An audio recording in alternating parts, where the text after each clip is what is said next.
Hey, what's going on, guys? I'm with my good friend John CHAUSMER here, and what we're doing today actually is we're checking out his cool collection of reptiles. So what do you say? Let's get to it.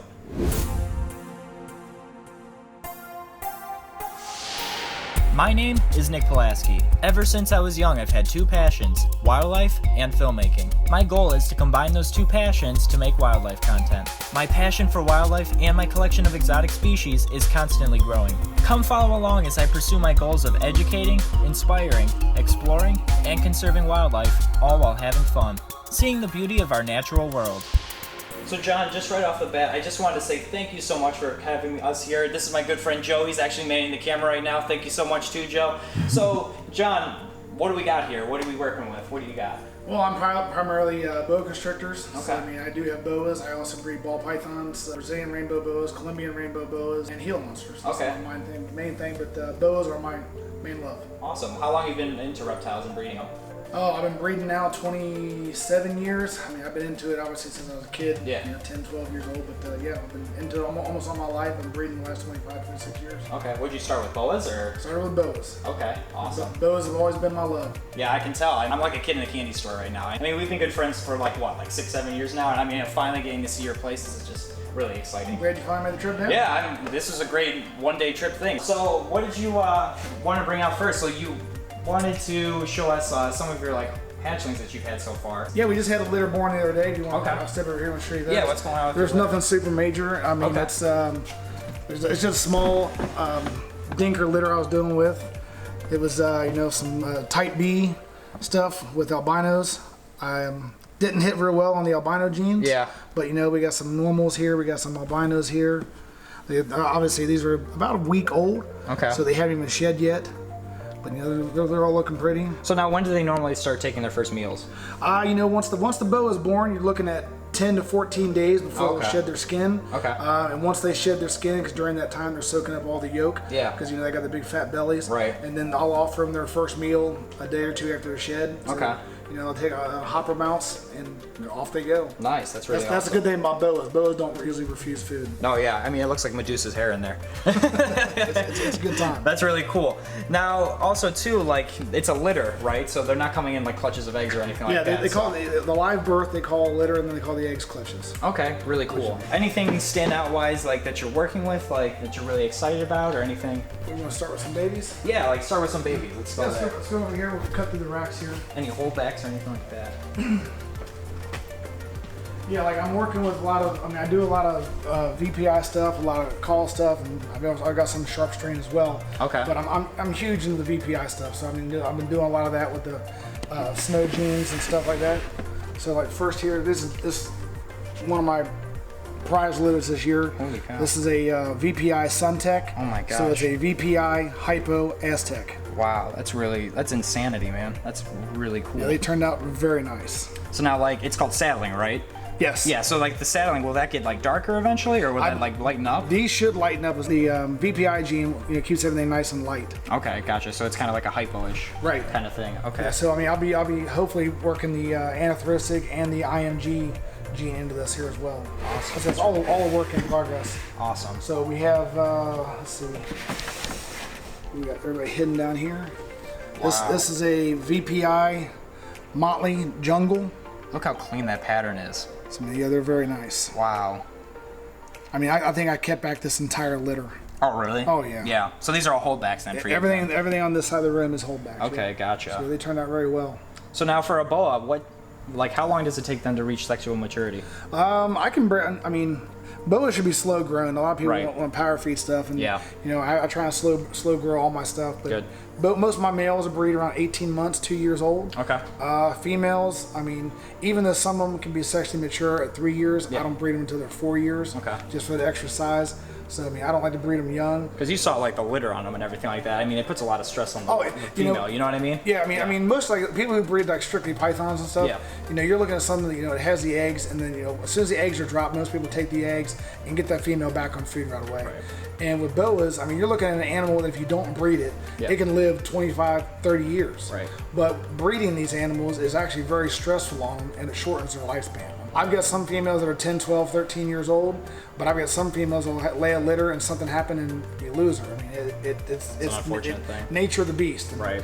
That happens with anything, you know. Yeah, it is. I mean, I tell people flat out, if you want to get into boas, boas will break your heart, but they're very rewarding. But you got to be willing to take loss with the goods. So let's see what else we got here. Sticking with the VPI stuff. This is a VPI Sunglow Jungle. So it's a VPI Hypo Jungle. So now, is a jungle like a recessive trait, or is it a dominant trait? It's a dominant trait. It's a dominant trait. There is a super form, okay, but it is a lethal form, which most super jungles don't survive. Okay. So I mean, but the jungle helps. There's so many different things, characteristics of the jungle, but it helps between changing the pattern up and enhancing the color of the animals as well. Do we know why it's a lethal form or anything like that? No, I mean the super jungle's that way, the super motley's that way. Okay. I mean there are some that live. Yeah, it's just a rare occurrence. It is a rare occurrence. Interesting. I don't know if anybody has successfully bred the super form or not. I do not know. Yeah. But like I said, it just doesn't. It doesn't stay. Most animals will live 6 months to a year, and then they perish. Interesting. I've never produced a super, but yeah. I mean, I just go by what everybody tells me. Right. No, that's really interesting, though. I never knew that about them. We want to go to. So you more so go into like the VPIs and like the Sunglows and stuff like that. That's kind of what you're into, or is there like some? Is that kind of like the niche, or do you have them kind of all over the place? I got a little bit of everything. Okay. I don't have any. You know, like some people work with strictly VPI, some people work strictly with call. Okay. This is my first year producing more than one type of sharp strain albino boas. You know, I was able to produce some more stuff of that this year. Yeah. But I mean, I haven't dabbled into a lot. The VPI has really caught my eye, so I'm sticking a lot with that. Awesome. I'll dip into some few things here. This is a call strain albino motley jungle pastel. Okay. I mean, there's like 4 genes going in here. Wow. So it really pops. That's really wicked. And these are just out of shed. Yes. Yeah. Yeah. I think she just recently shed. Really? It's like purple right here. Yeah, she's very pretty. That is amazing. So like when they grow up and stuff like that, would that purple like go out a little bit more and turn like more of a lavender? Most of your plain albinos, they actually turn yellow out and they just look like a big yellow banana. Okay. That's really cool. Once you add the Hypo gene to it and produce the Sunglows or the jungle gene, it helps keep the orange in them a lot longer. Okay. Now with this here having jungle and motley and pastel in it, I don't know what it's gonna look like as an adult. Yeah. I mean, I think it'll keep good color though. Now I was wondering too, like with going back to like the power feeding and everything like that, is it true like if you're power feeding, will the animals dull out a little bit faster? Do you believe? Like if you rather than color wise, I don't know. Okay. I mean, obviously with boas, if you can tell when an animal's been power fed because they got a really tiny head and a real big body. So, but there's just it's just the extra fat in because boas can't digest fat like a python can. Right. They just they hold on to it too long. So I mean, that's another reason why I feed all my babies mice for their first year just. Because the fat content and the pinky rat, so I just don't, and me personally, I just don't think it's good for them. Right. And I remember you telling me, like that boa that I have, I actually got that boa from him right here. And what we actually did was, like, he was telling me that, and like how power feeding is like a bad thing. And I mean, I have a female, so like the females get like what, like 9 feet long, you said, or something like that. So normally when you have like a female, people want like this big ginormous snake, and they want that really fast. But like the thing is like that actually does lower their lifespan. It also causes problems with like fatty liver and all sorts of different problems with like the heart. So what I've been doing is I've been growing that girl out slowly. So I mean, yeah, I've had her for a long time, but like it's that process of just gradually growing her, getting her big. I'm not in any rush. I mean, I'm not trying to like sensationalize her or anything like that. She should just be something that's like naturally growing because like he said, they'll live a long, healthy life of like 20 years. So I just wanted to make sure on that. But boas in general should have more of a square appearance to their body, not round. So have you ever noticed like wrinkles in the tail, basically fat rolls? Yeah. Or the rolls with a smaller head, and that you can tell when an animal's been power fed. So it's just not healthy for them. Interesting. Is there a way of going back from that? Like, say if you got a rescue, or is it like what's done is done? It's diet. I mean, the thing about the boas are more active than most like your ball pythons. Everybody knows ball python wants to stay hidden in a small tunnel all it can. Right. Where boas are more active, and people like myself who raise these and breed these, they're kept in rack systems. Yeah. So the boas aren't given a lot of exercise. Okay. So that's another reason why you don't want to try and feed them fast because they're not moving to help. They have a slow metabolism anyway. Right. But you don't want to coop them up small and just pump them up. It's just not good for them. Makes sense. And if you have a boa, it's also a good thing to also take them out, like if it's your pet and everything like that, take them out. Because I mean, like my boa, I mean, she's just, you can vouch for this, very energetic, not like a ball python. You know what I mean? It's like you actually have to work with this animal, and it gives you a workout too, not only the snake but also you. So I mean, it's kind of like a dynamic duo kind of thing. Yeah, the boas interact with you a little more than the ball python does. Right. Nothing against ball pythons. Right. I breed them too. Yeah. But they're like a pet rock. They just sit there. That's exactly. I love saying that about them. It's a joke, but it's funny. But it's true. They don't do much. much, and the boas are more active. They like to climb, and when the boas are when you first get them out, they're very active. You know, it takes them a few minutes before they settle down. And who we got here? This one's Gary going to shed, so it's not as pretty. Oh, I was gonna say because it looks blue. Yeah. This is a snow motley jungle. Okay. So it's litter mate to the one you're holding there. Gotcha. So this is my first time I've produced my very own motleys. Wow. In the snow form, and I actually had a jungle form of it as well. So I wish she wasn't out of shed. She looked a little prettier. Actually, he. Yeah. Because the white. I mean, I don't know how it will show up on the camera, but it is very pretty. Oh, that's really sharp. That's really cool though. So now, is the blue coloring from the motley itself, or is that because it's in shed? Like along the back on the saddles, or before the shed? It'll keep the bluish purple color to it. Really? I mean, most of your snows will yellow out as adults. Okay. But I personally think with the darker Anri gene, yeah, I'm a huge fan of the dark stuff. Yeah. Everybody wants these bright colors. Bright colors are cool, but in general, it's my opinion. The darker colors will stay longer. Yeah, I mean, we're all everybody who's in the business when selling snakes and producing snakes. Yeah. You know, you're in the business to sell babies. Right. As adults, obviously the color of them fades out a little bit. With these guys here, they will yellow out some, but I use what I consider a real black Anri. Okay. And I think the blacker Anri produces the whiter snows. Interesting. So as they mature and get older, they're not as yellow. Okay. So I can show you some of those later as well. Yeah, absolutely. Other breeding projects I'm working with still with the babies. Yeah. This is a Labyrinth. Okay. Labyrinth Boa. This is het for the VPI gene. I actually picked this up from Jeff Ronnie. Okay. So this will be one of my future breeders. I hopefully be producing my own labyrinths next year. Okay. Now, what is like the labyrinth gene? Like the labyrinth is the broken up pattern. Okay. You know, so that it's a variety. Okay. Because you never know how some of them come out with stripes, some come out with chain. That's really cool. I mean, it's basically. I mean, it's basically, to me, I mean, to describe it best, it's almost like a jungle gene. Okay. But it's totally different. But it gives the appearance of the jungle gene. Is it a recessive or? No, it's a codominant trait. gene. It's a codominant trait. So. That's a really I mean, I don't want to insult Jeff by calling it a jungle gene. Yeah. It's not a jungle gene, but like I said, you know, it gives the same thing. And the super form of this is what they call a crystal, which is like an all-white snake that still has the pattern. Yeah. And Jeff produced those for the first time this year. And the really cool thing too, I don't know if you can see it, Joe, is like just looking at a boa's eyes. I mean, you can definitely see like the character inside it and everything like that. It's just really cool to see them. I mean, I know when my female, yeah, you can see it move right there. I mean, just seeing their eyes move about and like, especially when they see food, I mean, they get fixated on it. It's like they get really dilated. It's something that's just unreal. This is a Prodigy jungle. The Prodigy is another line of caramel albino. It's got kind of like some markings around the eyes. That's really cool. The jungle helps bring that out. Really? So, I mean, the jungle does a little bit of everything. Like I said, from color enhancing to pattern to the head stamps. Okay. I mean, a little bit of everything. It's got like a little Y on its head. That's really cool. So you were just showing me something that was really cool looking. This is a Hypo motley. Oh my gosh, look at that pattern. Like I said, I mean, I call her my little freak. I mean, I've produced other paradoxes in the past. Okay, so it is a paradox kind. Yep. Okay. So, I mean, paradox is not genetic, but, I mean, if I produce them, I don't sell them because they're just cool it's just animals. a wild card to have, you know. I like to have it. Right, absolutely. Yeah. And what paradox essentially does is it's actually something that's like a 1 in a million kind of like hit of the gene, so you would say, right? Yeah, I mean, it's like an anomaly, you know. Yeah, it's just an anomaly, something that's unique. Yeah, something that should not be there, and it is. Right. So, I mean, the older she gets, the more and more washed out she's getting. Right, yeah, and you can see too, like she kind of has like this peppering kind of down her back, which is really cool. And you kind of see that like in certain snakes too, where they'll just kind of have like speckling and freckles going down. That's really cool. With her, it almost looks like somebody took an eraser and just went down her back, pulled the color off. No, that's really cool. We were discussing the IMG gene earlier. Oh my god. I've got a few IMGs. This is by far the blackest of the black that I have. Now, what does IMG stand for? IMG is increased melanin gene. Okay. So when they're born, they have the black to them. Some are born with more black than others. Some just have black tipping. It's like black like a panther. Yes, and again, not all, but most, as they mature, will produce the black will increase. That's obviously the I for IMG. Okay. This one here, when it was born, it was pretty much black. This is actually an IMG motley. Okay. Het for VPI.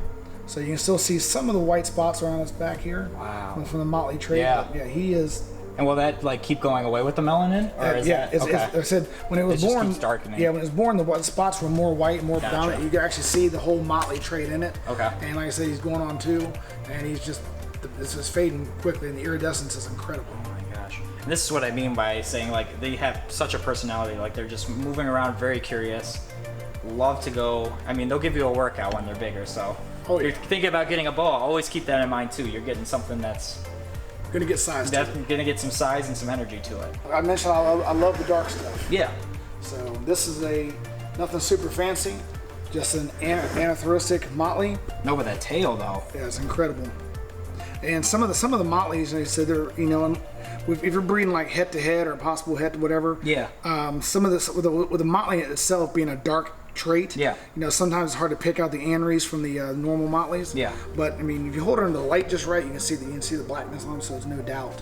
I mean, obviously this animal, there's no doubt there's anery in that. Right. I mean, I love them. Absolutely. Love the black eyes. Yeah. I mean, they're I phenomenal. was just about to say those eyes again. I mean, the anathoristic, the black is by far my favorite color of everything, and the motley is my favorite pattern. Really cool. I mean, I'm the type of person that if I don't like the color or the trait of the animal, I just won't breed it. Right.